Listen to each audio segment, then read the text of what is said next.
Shalom Bapak Ibu semuanya.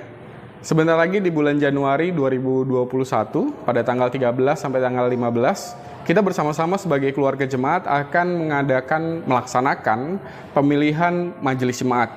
Para penatua akan dipilih oleh Bapak dan Ibu untuk periode 4 tahun ke depan. Hari ini saya mau men-sharingkan tentang bagaimana caranya supaya kita bisa memilih dengan berhikmat dan bijak di dalam Tuhan.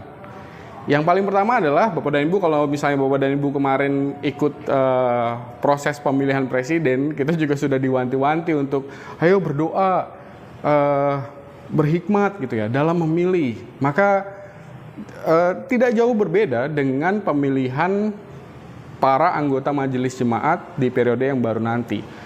Yang pertama kali Bapak Ibu lakukan adalah berdoalah. Mintalah hikmat dari Tuhan untuk memilih orang-orang yang Bapak Ibu akan pilih sebagai majelis jemaat. Bukan sekedar cap-cip-cup gitu. Cap-cip-cup ada nomor-nomor, ada nama-nama orangnya, cap-cip-cup, oh ini orangnya gitu. Enggak sekedar itu, tapi berdoalah dan kemudian mintalah hikmat dari Tuhan dan pilihlah dengan bijak. Yang kedua adalah yang saya mau share, pilihlah hati dengan hati. Saya nggak cuma berbicara tentang memilih dengan hati-hati, tapi memilih hati dengan hati. Apa yang Bapak Ibu rasakan? Apa yang Bapak Ibu lihat tentang hati orang yang Bapak Ibu mau pilih? Pertimbangkanlah itu semua, bertanyalah sama Tuhan, dan kemudian pilihlah orang yang menurut Bapak dan Ibu memang memiliki hati untuk melayani. Bukan hanya sekedar ibaratnya ya, dicemplungin nih orangnya. Wah ini orang misalnya Bapak dan Ibu apa gitu ya sama seseorang, lalu kemudian ya udahlah ini aja nih dipilih supaya dia jadi majelis. Enggak sekedar itu, enggak boleh seperti itu. Tapi Bapak dan Ibu harus memilih hati dengan hati. Apa yang Bapak Ibu rasakan dan kemudian apa yang Bapak Ibu lihat tentang hati orang yang Bapak Ibu akan pilih. Memilih hati dengan hati.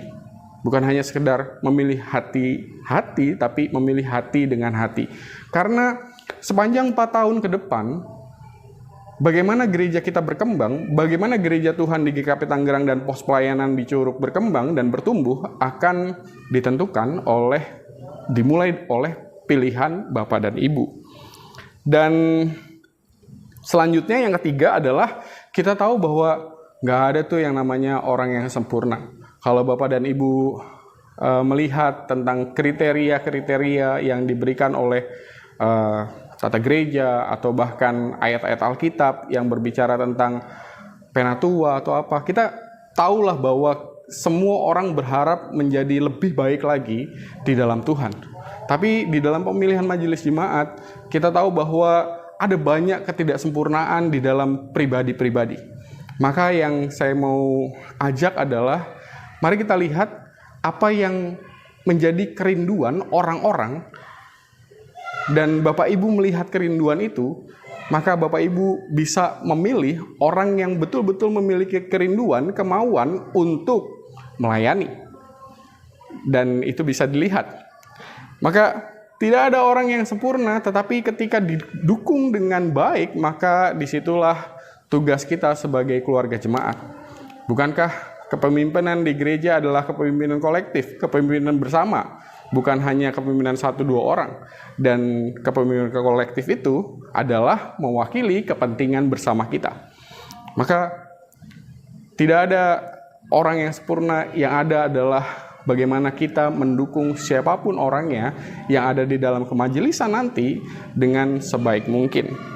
Dan yang terakhir adalah, yang saya mau sharing adalah, percaya bahwa Tuhan akan ikut campur tangan ketika Bapak dan Ibu memilih.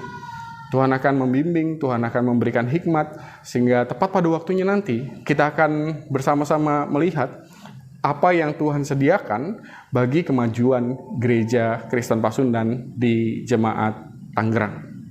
Jadi mari sama-sama pergunakan kesempatan kita untuk memilih para penatua di periode yang baru di tanggal 13 sampai dengan tanggal 15 Januari tahun yang akan datang.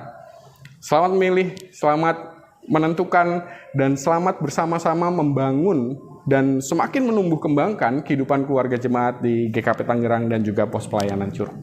Tuhan memberkati. Salam.